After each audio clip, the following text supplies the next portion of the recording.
Well, our next guest is a special individual. He got in a pretty horrific crash in 2022 that would sideline him for the rest of the year, and he's made a comeback in 2023 and talk about that, along with a video game that is in the pipeline that he's designing and talking about much more. It's Austen Wheatley in the 44W entry from the state of Washington. He's our next guest here on Getting Up to Speed.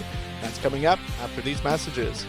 Dave's Home Supply specializes in cabinets, flooring, and countertops.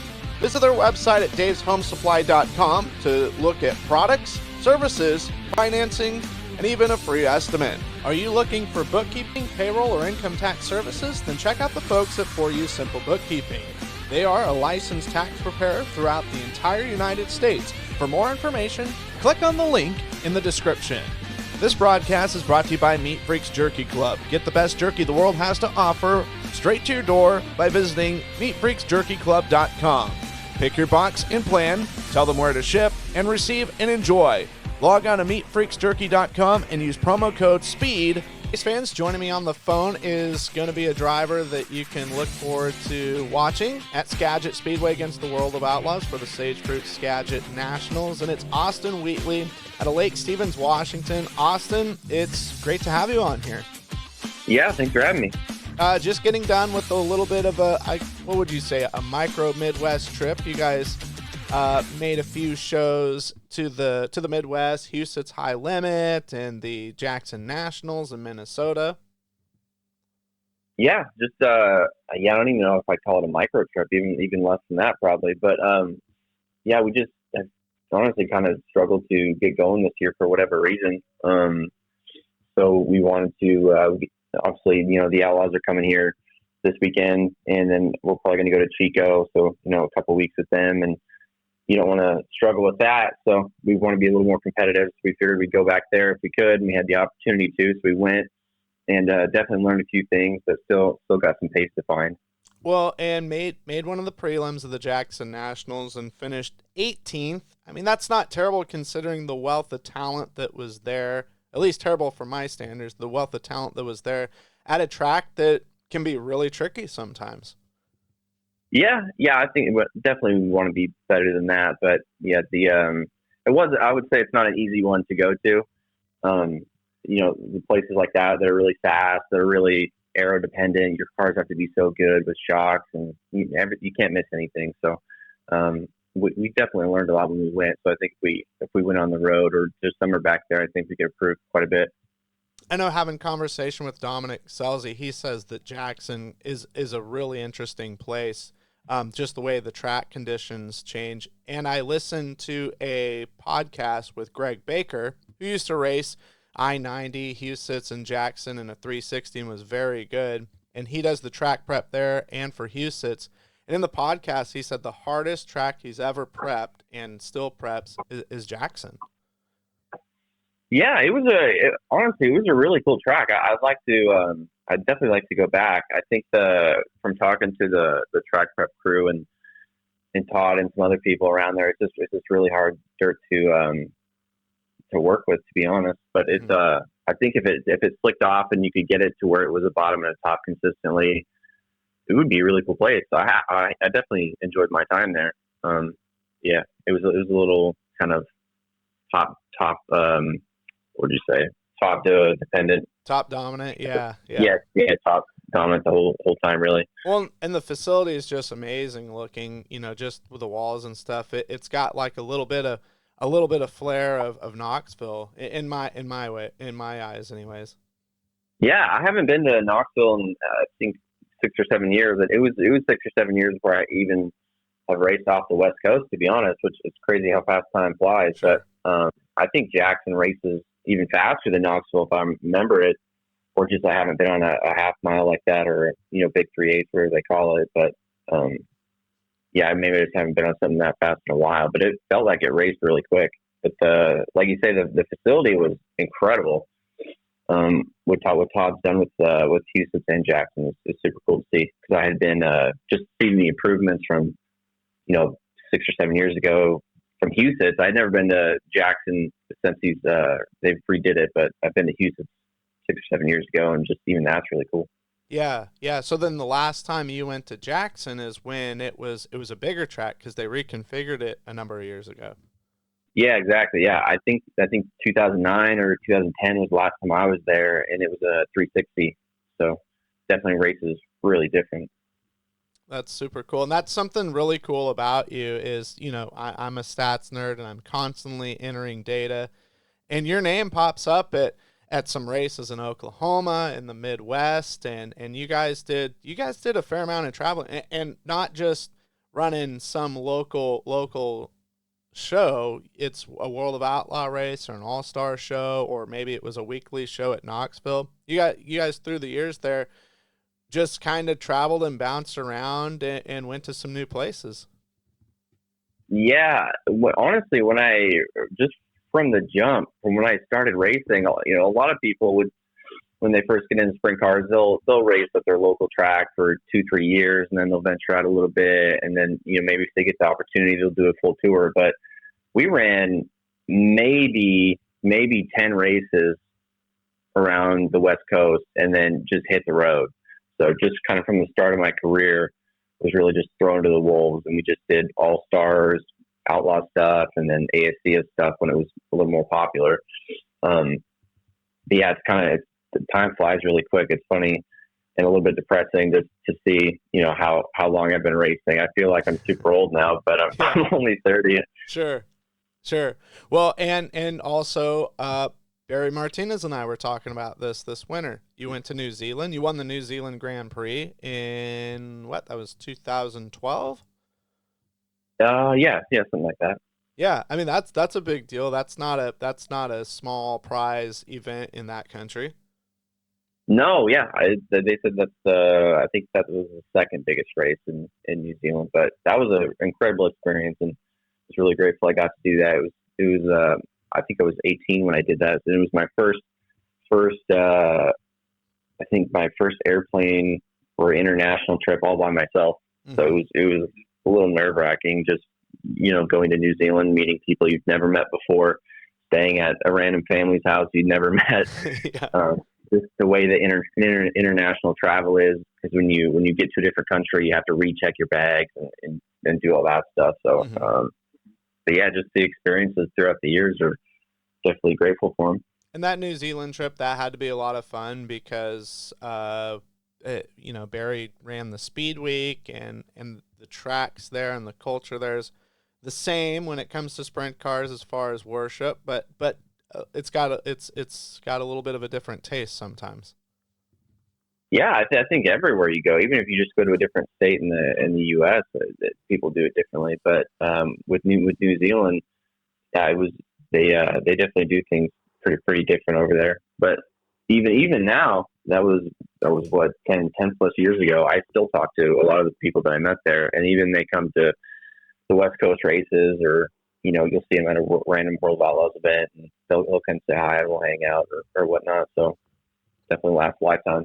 Well, it's super cool there. Some of their facilities, not all of them are this way, but some of them, like Bay Park in Mount Maunganui, it's basically an actual stadium where they got it's like, let's just say where the Seahawks play. They decided to throw a racetrack in there, and you've got all this wonderful seating and everything.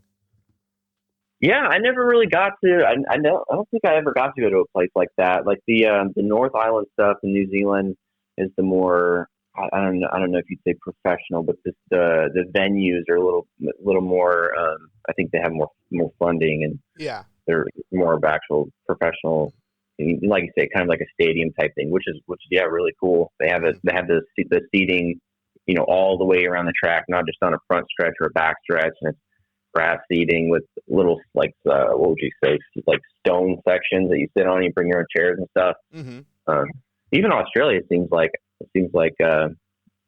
yeah, like the more stadium type stuff. But I've never been to Australia. I'd like to go. Yeah. Yeah. Hey, it's never too late to go. You might Yeah, get the call up. yeah, yeah. You never know. Yeah, yeah. This year, one top five, two top tens, and seven starts. As you said, you guys kind of got a late start to the year. Best season performance is a fourth place finish in the 410 at Skagit. That has been a successful comeback story, the 410s at Skagit Speedway.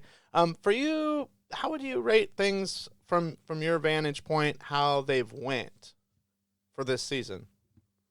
I would say pretty subpar for our standards, to be honest. But it's not for a lack of effort. For whatever reason, we just really struggled to get going.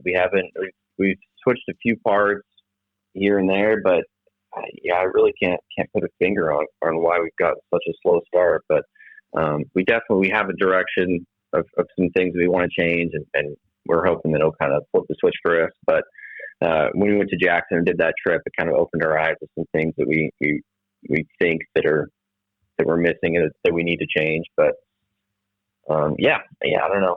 There's not the 410s at Skagit. There haven't been that many of them. So I mean, fourth kind of sounds all right if it was a full 24 car field, but when you only have 13 or 14 410s, if you finish fourth or you're inside the top 10, it doesn't sound that great.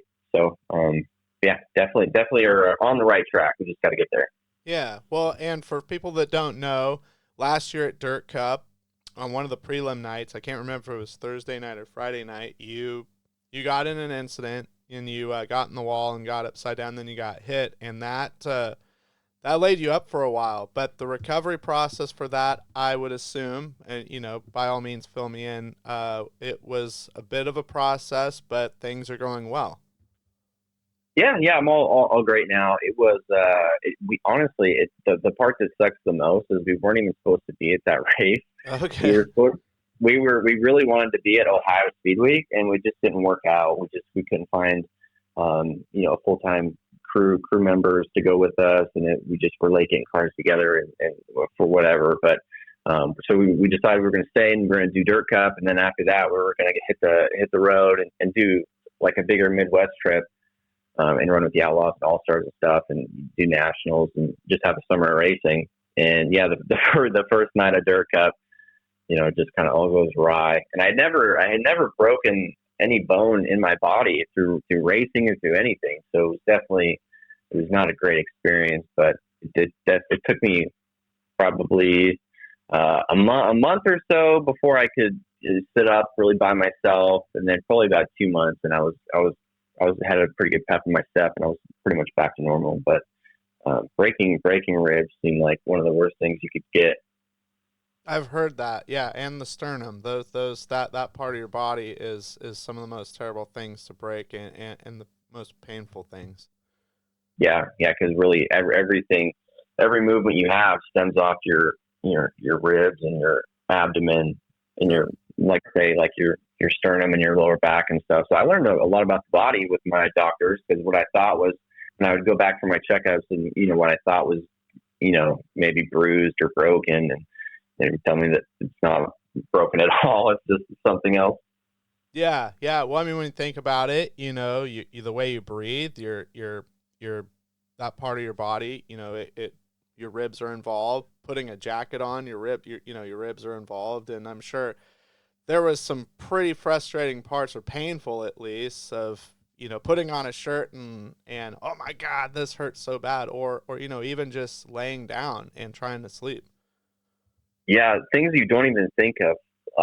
If you just something as simple as a sneeze, something you can't control. Oh, sure. Like, I had to, you get a sneeze coming on, you got to put a solid 2-3 minutes into just focusing and breathing, so you don't actually let that sneeze out. Sure, yeah, or a yawn. I mean, something as simple as that.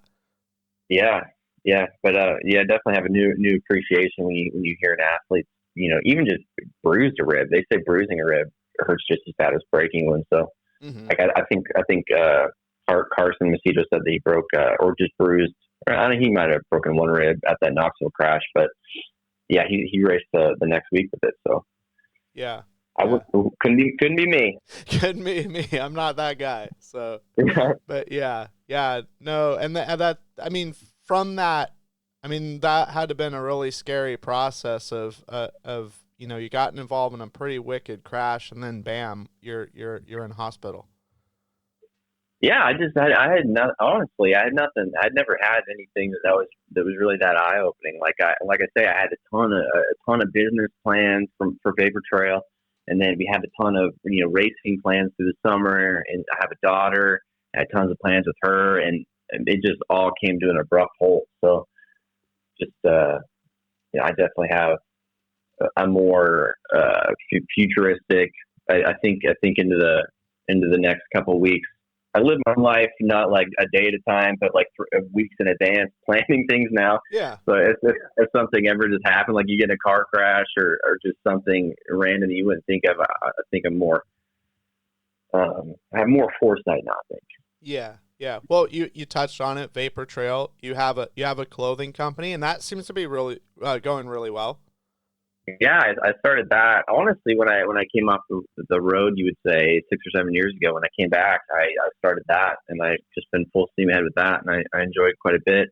And we've expanded it. And I got into video game development now, so we're doing that. And I'd like to, if, in a perfect life, I'd like to race, 30, 40 times a year, maybe a little bit more if it fits, and then just focus on the video game development stuff and have a clothing brand as well. Sure. And I guess since we're talking about the video game thing, you've showed some snippets on social media. What is any details you can give us as far as what that's, for people that don't know, I guess, what that's going to be about? What kind of your goal for that is? Is it a racing game? Is it something that'll have a wide console release, or what is, I guess, your plans or your vision for that? Yeah.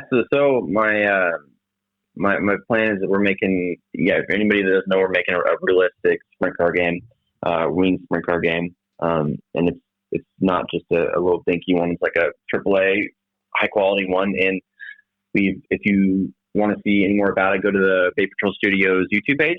Okay. But yeah, the plan for it is to be on PlayStation, Xbox, and PC, and just to be the kind of the more, or one of the most authentic sprint car experiences you can have. I think just in motorsports and games in general, they're really hard to make, and not a lot of companies make them. If you look and you want to find one, there really is only 2 to 3 releases max a year, because they're really hard to make. But for a sprint car game, I feel like, I'm super passionate about it, and I've, the last 3 years or so, self-taught about it. And if I want to, if another company is making a sprint car game and they have a question about it, and it's a big drawn out thing to get the answers. But if I have a question about it, I could just go in a race shop and measure our sprint car or get actual details about it. It's in my garage, so sure, it's a lot easier for me to make one. So if everything's scanned 1-to-1, it should be a pretty authentic experience. Nice. And then the plans are you looking at getting some licensing of some tracks or some drivers, or is it just sort of going to be what would I say, like an R Factor iRacing deal where you kind of create your own paint scheme, your own design? Nope, it'll be all licensed through drivers and stuff, and nice. That's kind of sprint cars are different in that aspect to other motorsports as well, is because when something in, like you say, Formula One or NASCAR, there's the government or the governing body that you have to do all the licensing through. Sure. But for sprint cars, everything's privately owned. So yeah, you just kind of go through the person like old school. You just go to the guy, hey, do you want to be a part of this kind of deal? Yeah, and then you work out your personal licensing per person. So I've talked to I know quite a bit of people through racing, obviously. So I've reached out, and a lot of people have a lot of interest in it. So I think if we can get a lot of walks of life in the game, from the West Coast to the East Coast, North South, and bridge a lot of gaps. And I think the other companies are kind of, for whatever reason, are more kind of East Coast and Midwest focused, and the West Coast kind of gets left out. So I think we can bridge that gap. Nice. And as far as release date, is it a ways off, or is it getting closer, or kind of up in the air? I don't really want to say a release date on it, because then there's a expectation people have it. But it's pretty far along. Like I said, if you go to the Vapor Trail Studios YouTube page, there's the full car customizer devlog on there. Physics are already done. Essentially, now we're in the licensing phase of what tracks are actually going to be or aren't going to be, how in-depth the career mode will actually be. So I'd really like to get it out in under a year. So Nice, That's nice. my goal. My goal is to just hit that full steam ahead when we get done racing this West Coast stint, and then kind of trying to lock down our schedule for next year for racing wise, and so I can plan around that and get it done. Well, that's super cool. And I don't fault you for not telling me a release date because, you know, you get me excited and I'll be like, hey, you said this was going to be out by Christmas. What's going on? Yeah, a lot of people do that already now. They just see the one dev blog and they ask me all the time. So that just shows how much interest there Sure. is in the racing industry. Because even to my knowledge, the only racing series that has a game consistently is Formula One. Mm-hmm. IndyCar doesn't have one. NASCAR is really in limbo about it. Mm-hmm. Um, there's no dirt racing that is really has one. I mean, the World of Outlaws just did one last year, but other than that, it's been a long time for any series. Yeah, yeah. And this is a question like if it's unknown, you can totally pass it. But as the game develops, I assume you'll have patches where like new drivers come in or new tracks are added as that go. Is that going to be the case for your game? Yeah, I think that's the case for any game. Really, you launch it in the best state that you can, and then patch along the way with new ideas and new skins and stuff. And that's kind of unique to racing as well. So every year there's a full batch of different paint schemes that you can update, or like new track DLCs and whatever you want. Nice, nice. That's super cool. That's really cool. I'm really looking forward to it. I mean, I really think for me, this is me, the bar that has been set for when it comes to sprint car racing games is the 2002 PS2 game. I think for me, I don't know. I mean, I played the Rat Bag game a lot and DTR2 and then R Factor and stuff, but then that game I don't know what it was. It was just really cool. You know, you had the Johnny Gibson, like, had a bio on everybody. And I think too the physics of it, like you would get monster trucked by somebody, or you would monster truck somebody and the nose wing blows off. Where the other stuff, it would just like crinkle it up a little bit, like just um, a vanilla, kind of damage. Where this was, you flip and all your wings and parts are flying off. Yeah, and it's pretty crazy that that's still the bar, even for like if you say the NASCAR games, they had a really good stint of probably I don't know 15 years of releasing a game every year, and the best ones for that were even 2003, 2004. So the Mm-hmm. sprint car one being 2002, it really shows how much gaming has changed. Gaming has kind of become more corporate, and I think the games back then were a little more passion project, Sure. and I think that's what I'm trying to get back with our gaming studios, just passion and something that it's something that I want to. I'm making it kind of selfishly, to be honest, that I want to just come home at the end of a work day and sit on the couch for 2 or 3 hours and race a sprint car and have it be as authentic as you can get it. It's not somebody just trying to sell you microtransactions to some Yeah. corporate company, and they don't Loot even. boxes. So, Yeah, yeah, yeah. I Battlefront 2. It's one of my favorite games, but I remember when it came out, it was a disaster because of all the micro transactions with the loot boxes. So, yeah. I think gaming is kind of splitting to more. There's the big conglomerate companies, and there's actually quite a bit of you can make really good ground with just 1 to 2 people in a game studio. People think it's some. I mean, it is kind of a daunting task, but hmm there's the software to make the games are more or less free. You only pay a percentage once it hits a certain threshold of revenue. And there's so many tutorials out there. Hey, you can be self-taught, and all you have to do is put the time into to learn it. So I've really enjoyed learning it. I feel like you're already setting a pretty good pace on it, and I'm excited to show more. yeah, that's super fun and super cool because it exposes, and this will, I think, do a good job of it. Maybe it's another outlet to get new fans involved, which that'd be a wonderful, wonderful thing. Because that's just a way for kids to be like, oh wow, I really like this, and for me, that's sort of how I got started announcing. Is I would get like I'd play some NASCAR games, and then I found like I wasn't the greatest. I'm just being this is midnight confession material here, but I wasn't good at it, and then I could withdraw from the race, and I'm just like, man, I wrecked my car or something. But then it would go to like the lobby or whatever, and it would just be AI racing, and then you could watch them race, and I'm like, oh wow, well there goes. I remember NASCAR Legends was the first one. It's like, oh well, there goes Richard Petty passing David Pearson, and then I'm like, I could have a whole race. And so then like it's got a leaderboard and everything, and that's really for me outside of racing diecast was like, wow, I can actually announce a race here, and I can, I can switch the cams, I can switch to cars, and I can do a replay. Like, wow, this is super cool. So it's multifaceted in how to get people more involved or interested. Yeah, what a lot of people don't know is that the video game industry by itself is bigger than every other entertainment industry in the world combined. Every sports franchise, every movie, every music, all of that combined doesn't even come close to video game industry by itself. So, and it's also the fastest growing industry in the world. Yeah, yeah. Oh But no, it's super cool. yeah, and then when you're obviously, when you love a genre of something, the more content or the more products you can get, you're just going to dive into it. So whether that be, live streaming or video games or trading cards or t-shirts or apparel or whatever it is, you just want to as much as you could possibly get. So we're going to give them more. Yes, yes, more is better. Definitely. The bigger the spray, the more ground you can cover. Yeah, something like that. As long as it's effective, of course, and you have a broken hose and it's only watering this side of the lawn. So, yeah.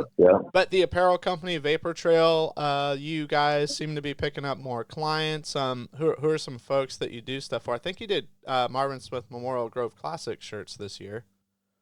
Yeah, so Vapor Trail is my personal clothing brand, and Downforce Designs is the screen printing company. That's who we do all the racing apparel with and the custom screen printing stuff. But we do quite a bit, or we have done quite a bit of drivers from Pennsylvania to local businesses to traveling teams, local teams, really anything. So I've kind of got myself in kind of a jam because I've spread myself thin through Vapor Trail, through the screen printing, and now the video game development, and now getting back into racing. So I kind of have to pick my time a little more better. Yeah. So we kind of just have kept more so my core clients through the custom stuff, and not taking as many newer clients, so I can focus on the other stuff. Well, and then you throw in being a dad and having you time. It can get tricky. I know exactly. You're preaching to the choir here. Yeah, and the dad thing, I forget about that sometimes. yeah, but, exactly. Yeah, it really speeds up the time when you have everything going, and you forget how fast it passes. Well, and you guys just not too long ago, you and your daughter went on a lovely trip to Disney World. Yeah, that's an eye opener as well. You got every entertainment thing combined at that place. So. And that'll eat up some cash, so I need to get going here. Yeah, at least you can have a good time. Well, it's not like going to the casino and you're watching your bank account drain based off of poor decisions or anything. It's more like I'm having a good time. We're having a good time, everybody. So yeah, exactly. But I feel like that crash from last year really opened my eyes. We hadn't been on a family vacation in quite some time, but after that, I made it a point that we had to go do something like that because, you just really never know. Well, yeah, and that it's just one of those things we just get so caught in the eye of the hurricane of like this is life and everything, and then it's it's the nature of the beast when all you're doing is thinking about racing, you're dreaming about racing, you're talking about racing, you're watching about racing, in your case, racing, it's very easy to just be like, we'll do that someday, and then sometimes tomorrow never comes kind of deal. But it is important for all those listening to take that time. I take my kids to Disneyland. I try and do it twice a year. It's not getting cheaper to go to those places, or to do something special because you want tomorrow to come and make those memories still. yeah, just everything. Like I say, I wouldn't want to relive that crash for anything, but Hmm. um, I think it was in some ways it was maybe a good thing for me because, like I say, yeah, you just really never. I was living at a pretty fast pace, Hmm. and just always had so many plans for tomorrow, and thinking into the future, and yeah, like you say, it just wasn't really slowing down to do or appreciate the things that I was doing at the moment. So Yes. we're definitely making time to plan that stuff now. I'm a firm believer of good things, and even if it doesn't make sense sometimes, especially at the time, bad things, they all happen for positive reasons. Sometimes you gotta, like a glow stick, right? You gotta break it in order for it to watch it glow, and sometimes you gotta go through some stuff maybe you don't want to, but it in the end you come out a better or you can come out a better person. I guess it's just how you react to it. Yeah, life doesn't give you what you want. Life gives you what you need. Yes. So, um, yeah, if you got to do what you wanted every day, it probably wouldn't be what you wanted. Yes. Yes. Well, it's been great catching up with you. Obviously, Sage Fruit Skagit Nationals coming up at Skagit Speedway and Gold Cup Race of Champions. Beyond that, anything else for your race schedule, or are you planning for 2024 at all? I think that we're gonna yeah I think we're just gonna do the West Coast stuff. I think honestly think we're probably most likely going to be done after Chico and just get a really good head start for next year.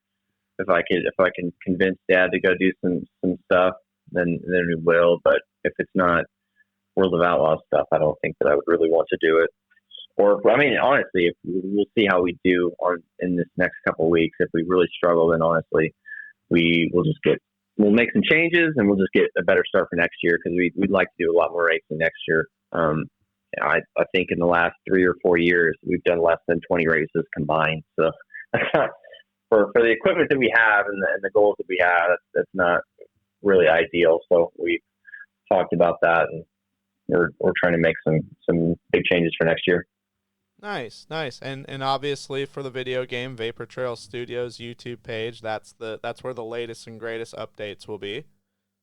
Yeah, really, really anything for me for Vapor Trail, the clothing brand, and then Vapor Trail Studios. Those are my two big things. And then yeah, just my personal Austen Wheatley pages. And then if we're honestly, we don't really tell people we're going to be at a race. We just show up to the race. I think it's better. I think it's funnier that way. Yeah, yeah, no, that's where I was for that Tuesday Houston's race after the Nationals. It was engine heat, and bam, there's the 44W, and I'm like, well, maybe there was a rush order needed of some shirts for a client. So Yep. Yeah. I think that's funny. Just because yeah, you wouldn't think that a Washington team would just randomly show up somewhere. So I yeah, think we're gonna keep doing that. yeah, yeah, no, it's kind of cool. It's kind of oh gosh, who is the Tony Lutar, right? You never know when he was gonna show up at some races, Yeah. and Yeah. That's um, true. like there was a race in Kentucky, and there he is. Then there was a race like in Arkansas, and he shows up. It's like, hey, White Rock, BC. There's no limitations as far as distance for these guys. Yeah. Exactly. Ideally for us, we would my dad owns a welding company, and I do vapor trail obviously, but the ideal situation for us would just be to drive back to pick an area that has a bunch of racing around it. Maybe that's Iowa or Ohio or Pennsylvania or something. Then just leave the truck and trailer at somebody we know's shop, and then we could just fly back and forth when we have the time. So I think we could easily squeak in those 30, 40 races and some high quality events, and get a good year racing in. Yes, yes, super cool. People that you want to thank, individuals or sponsors, before I let you go.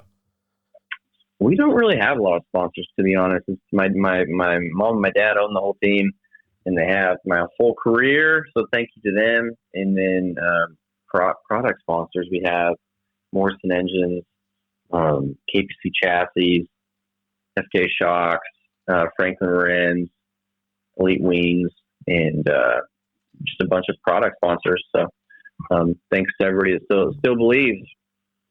That's super cool.